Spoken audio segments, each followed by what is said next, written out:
Kumusta mga kaibigan, maligayang pagdating sa aking channel. Si Gookberg the Mercy, na nasa agenda na may kamanghamanghang pakikipag-ugnay, at ang kanyang kasintahan na si Pelen Sloop sa agenda na may mga bagong imahe. Si Pelen Sloop Gookberg the Merchant ay nakipag-chat sa kanyang ina.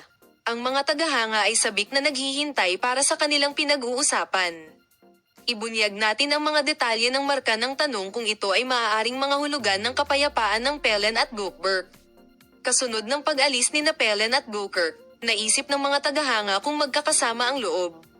Ngayon lumitaw ang isang bagong pag-unlad.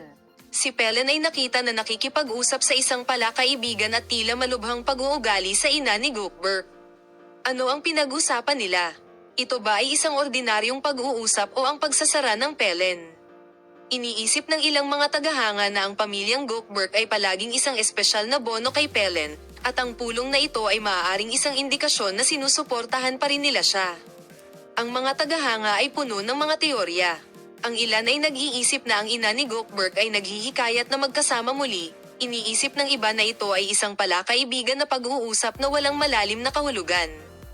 Ano sa palagay mo? Maaari ba itong maging isang hakbang patungo sa isang posibleng kompromiso?